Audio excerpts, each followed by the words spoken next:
Donc on va corriger l'exercice numéro 11, donc, où il s'agit d'étudier une fonction f définie comme ceci, définie sur R, et on va commencer par les limites en plus et en moins l'infini.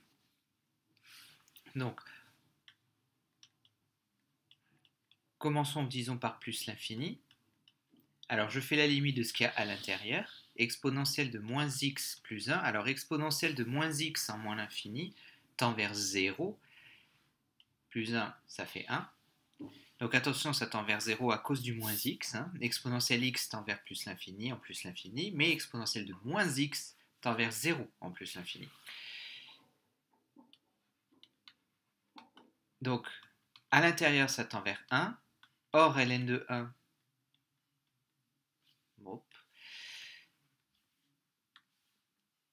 ln de 1, c'est 0. Donc notre brave fonction f va tendre vers 0 en plus l'infini. En déduire une asymptote AC, donc ici on a une asymptote horizontale.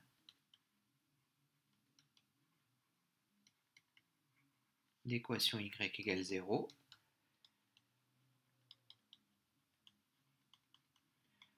En plus l'infini. Et maintenant on va calculer la limite en moins l'infini. Exponentielle de moins x. Alors moins x en moins l'infini tend vers plus l'infini. Exponentielle de plus l'infini, entre guillemets, c'est plus l'infini. Donc tout ça, ça tend vers plus l'infini. Or, entre guillemets, ln de plus l'infini, c'est plus l'infini. Donc la fonction tend vers plus l'infini en moins l'infini.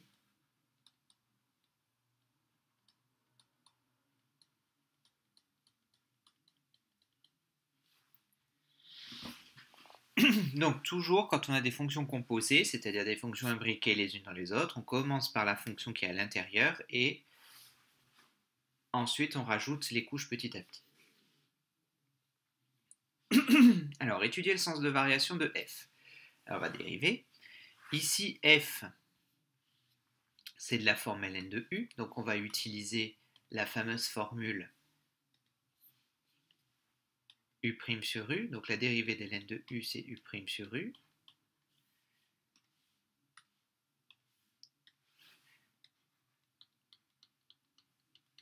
Alors la dérivée de exponentielle de moins x plus 1, c'est moins exponentielle de moins x.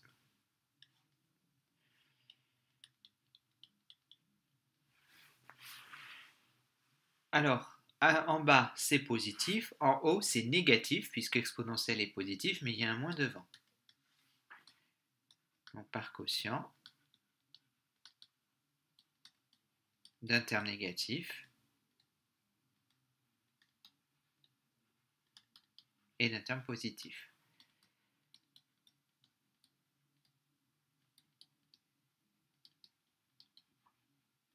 Oula, pas de S.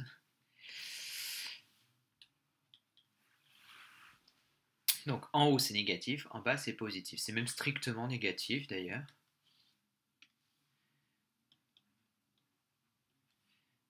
Donc, si je fais le tableau de variation, ça veut dire que f est décroissante. En plus l'infini, on a dit qu'elle tendait vers 0, et en moins l'infini, plus l'infini. Donc, voilà le tableau de variation de f.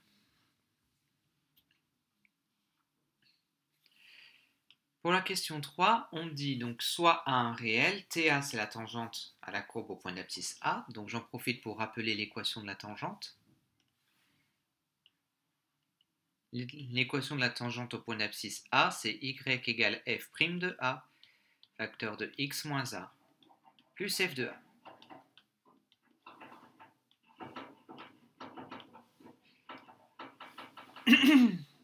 A et B désignent les points de C d'abscisse respectives 1 et moins 1, ce qui signifie que comme A appartient à C, ses coordonnées c'est 1, f de 1. Alors f de 1, c'est ln d'exponentielle moins 1 plus 1. B, donc point d'abscisse moins 1, donc ça veut dire que son ordonnée c'est f de moins 1, puisque ce sont deux points de la courbe.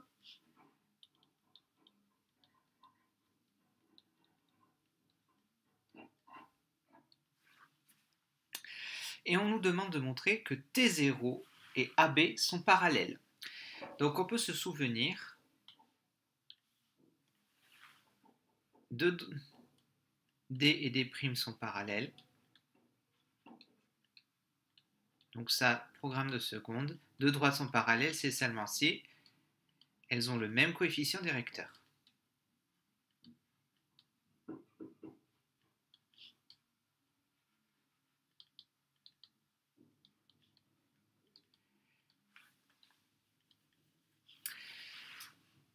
Alors le coefficient directeur de la droite AB se calcule à l'aide de la formule suivante, YB moins YA sur XB moins XA. Le coefficient directeur d'une tangente, c'est celui-là, f' de A.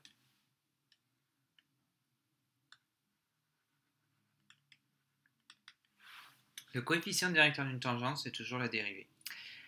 Donc ici, si on veut montrer que T0 et AB sont parallèles, on va calculer les coefficients directeurs. Donc le coefficient directeur de T0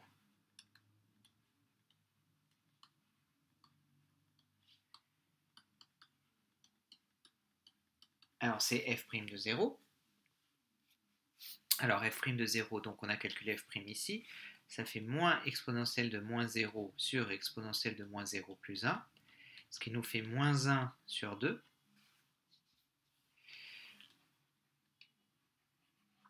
Le coefficient directeur de la droite AB, c'est alors YB moins YK sur XB moins XA. Alors l'abscisse de B, ln de E plus 1. L'abscisse de pardon, c'est les ordonnées. Ordonnée de B, ln de E plus 1, moins ordonnée de A, ln de E moins 1 plus 1, sur abscisse de B, moins 1, ordonnée de moins abscisse de A, 1. Ce qui nous donne, je me suis un petit peu emmêlé les pinceaux avec les abscisses et les ordonnées, donc ordonnée en haut, abscisse en bas. Ce qui nous donne, alors, moins 1, ça fait moins 2, donc j'ai moins 1,5 fois. Et là, j'ai une soustraction de ln, donc il vaut mieux le simplifier en écrivant ln de la division. Donc là, j'ai utilisé la formule, la propriété algébrique du ln. Ln de x sur y, c'est ln de x moins ln de y. Pour simplifier le numérateur. Alors, je suis censé trouver moins 1,5. Donc, ce qui fait que ça c'est censé être égal à 1. Bon, ça n'a pas l'air spécialement évident écrit comme ça. Si je le tape à la calculette, normalement la calculette elle va me donner 1. On va essayer de le prouver quand même.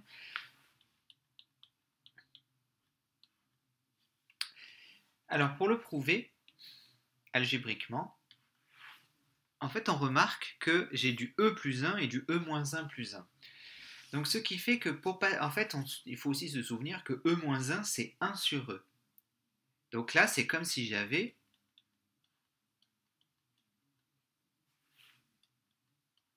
ça.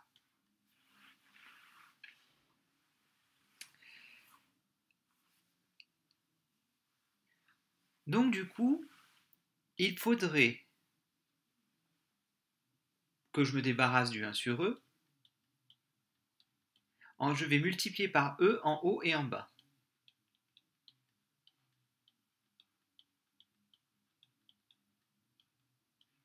Comme ça, je vais enlever le 1 sur E.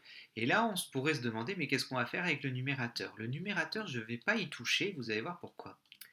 Parce que quand je vais développer le dénominateur, E fois 1 sur E, ça va faire 1,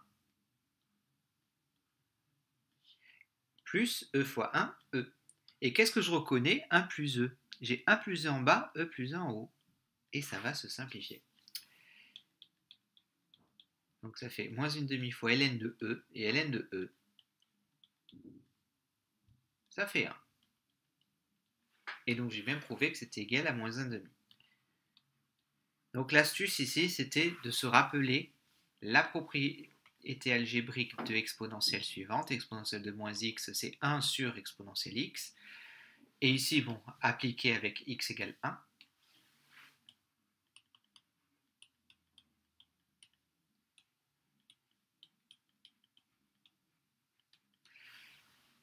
et multiplier en haut et en bas par e pour faire disparaître le 1 sur e en bas. Donc ça, c'est une astuce que, bon, voilà, le petit piège c'était développé en haut parce que du coup on ne pouvait pas forcément voir le lien entre le numérateur et le dénominateur. Mais voilà, il fallait penser à cette propriété-là. Déterminer les coordonnées du point d'intersection des tangentes T1 et T-1. Alors du coup, on va donner leurs équations. Alors f' de 1, donc je rappelle qu'f' c'est ça. Ça fait moins exponentielle de moins 1 sur exponentielle de moins 1 plus 1. F de 1, c'est ln l'exponentielle de moins 1 plus 1.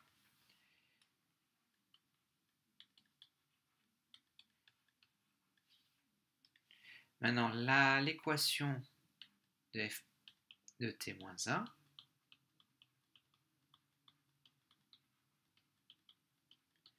ce qui va nous donner moins exponentielle de 1 sur exponentielle de 1 plus 1, facteur de x plus 1, plus ln de exponentielle de 1 plus 1. Et donc, pour avoir le point d'intersection, on va faire ça égal à ça.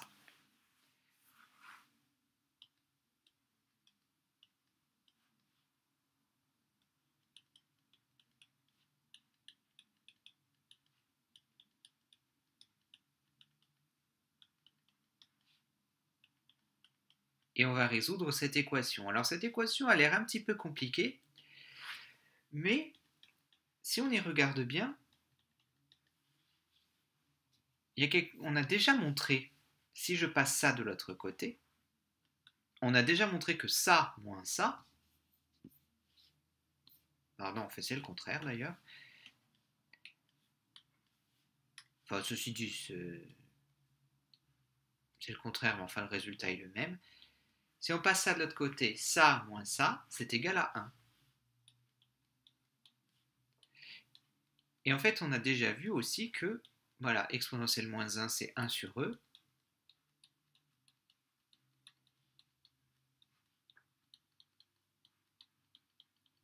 Vous notez qu'à ce stade, je ne développe pas.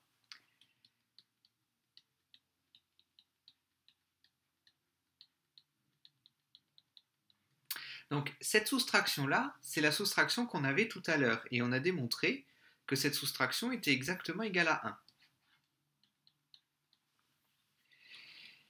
Ici, le 1 sur e, ben le e, je vais le passer en bas.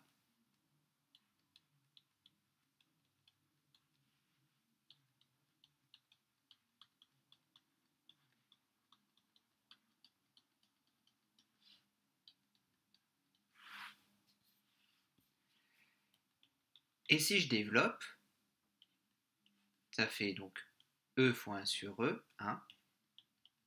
Et là, j'ai exactement le même dénominateur que de l'autre côté.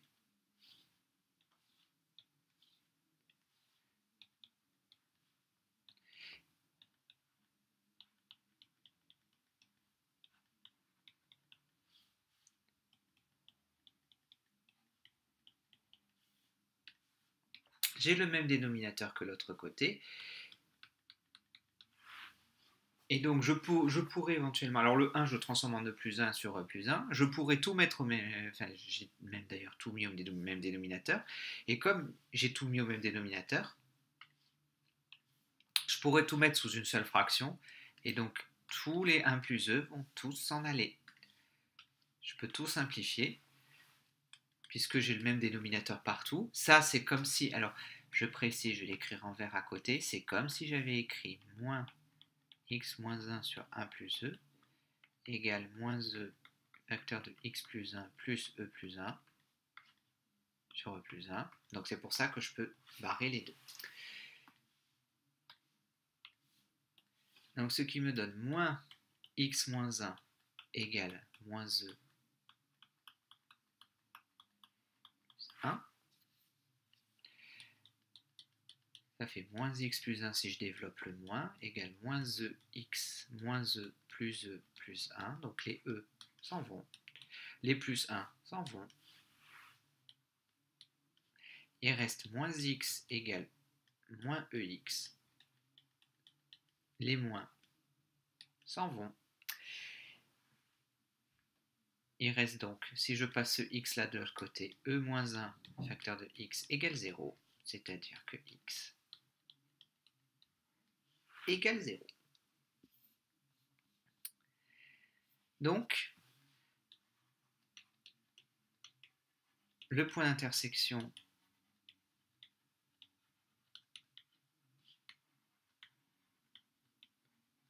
de T1 et T-1 a pour abscisse 0.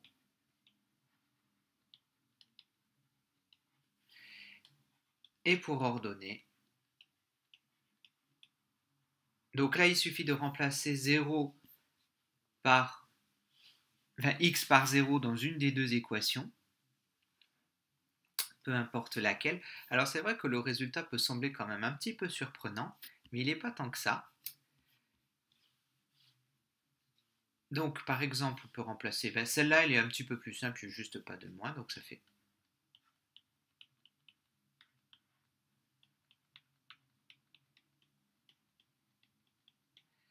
ce qui nous donne donc moins e sur e plus 1 plus ln de plus 1. Et donc là j'ai l'ordonnée du point d'intersection.